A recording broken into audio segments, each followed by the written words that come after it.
Sisiu, mau lele katanya nggak boleh makan lele lagi ya, benar nggak Sisiu? Jawab ya, kalau udah vaksin lele, kita yang belum makan vegetarian, boleh nggak sih makan lele lagi atau harus diwajibkan tidak makan lele lagi? Nah sebenarnya seperti ini yang konsepnya ya siswanya. Jika kalau misalnya kita udah vaksin lele, tapi kita masih makan lele, itu artinya kita ada kebocoran. Jadi semuanya kembali lagi kepada kita sendiri. Kalau kita mau komplit kita full, ya kita terima, ya sebaiknya ya kita jangan makan lele lagi. Tapi kalau kita masih belum bisa lansia, ya itu sesuai saja sih.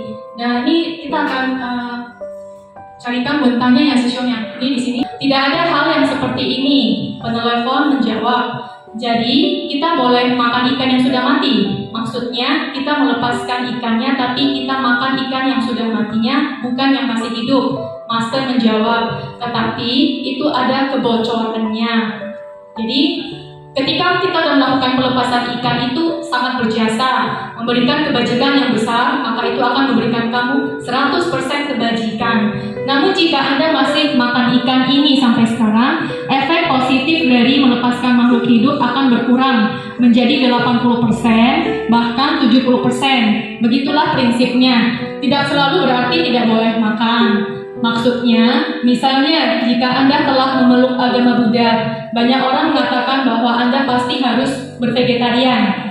Namun sebenarnya boleh-boleh saja untuk tidak bervegetarian. Apakah kamu mengerti? Jadi tergantung pada tingkat pemahaman Anda. Jika tingkat pemahaman Anda tinggi, maka Anda akan bisa saja tidak makan daging. Dan sebenarnya itu yang terbaik. Saya ingin bertanya, kalau pangsen burung itu boleh nggak ya? Kita mau melepaskan makhluk hidup itu, lepaskanlah yang nyawanya di ujung tanduk ya. Bukan berarti kita nggak boleh pangsen burung. Tapi ikan itu kan biasanya kalau di pasar itu kan nyawanya udah di bawah pisau ya. Istilahnya udah mau meninggal gitu ya. Nah sebenarnya kita selamatkan, itu lebih baik. 不可能想养啊！你把它就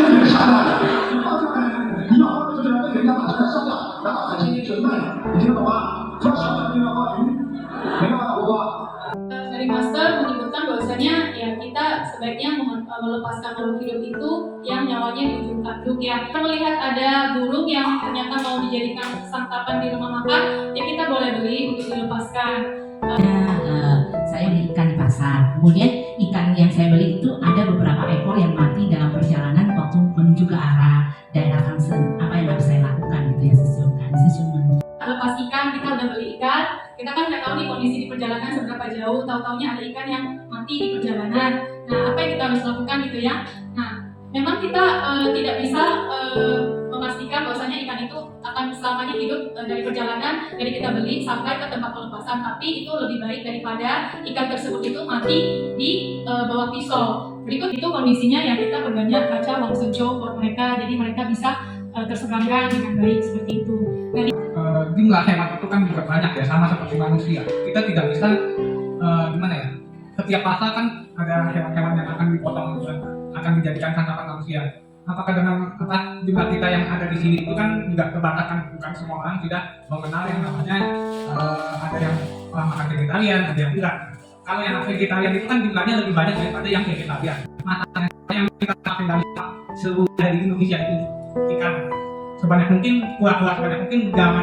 Bagaimana cara untuk kita cakup semuanya supaya kalau mau diselamatin ya selamatin semuanya, tapi kita cakup satu Indonesia gitu.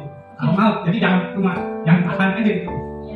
Ikan segala macam ya, kita mau selamatin berapa banyak ekor ikan sih dengan cakupan orang-orang kita yang di sini gitu ya. Nah sebenarnya jauh lebih baik kita menyelamatkan mereka daripada tidak sama sekali ya, karena kan semuanya itu adalah suyen itu sesuai dengan jodoh dari si ikan itu. Jadi ikan yang kita lepaskan itu adalah ikan yang berjodoh dengan kita. Kita sesambungnya kita aja kita lepaskan, kita mampu berapa ekor kita lepaskan. Jauh daripada kita tidak lepaskan sama sekali, maka yang mati akan lebih banyak. Makhluk hidup adalah sedang mengeluarkan kewelasasihannya. Ini ada yang bertanya, ada beberapa teman sedama yang suatu kali mereka pergi ke pasar dan membeli ribuan labi-labi kecil untuk dilepaskan. Ingin bertanya, Suku, apakah labi-labi kecil ini memiliki kesempatan untuk reinkarnasi menjadi manusia? Master menjawab, sangat sulit. Tujuan dari melepaskan makhluk hidup bukan agar binatang itu reinkarnasi jadi manusia, itu tidak mungkin. Kamu kira ikan bisa reinkarnasi jadi manusia ya? Melepaskan makhluk hidup adalah sedang melakukan perasaan welas asihnya. Melepaskan kewelas asihannya, setelah kamu akan mendapatkan pahala. Jadi kita melepaskan makhluk hidup itu adalah melatih hati welas asih kita, Sesio. banyak-banyak loh ajakin teman-teman ikutin ajaran yang baik ini.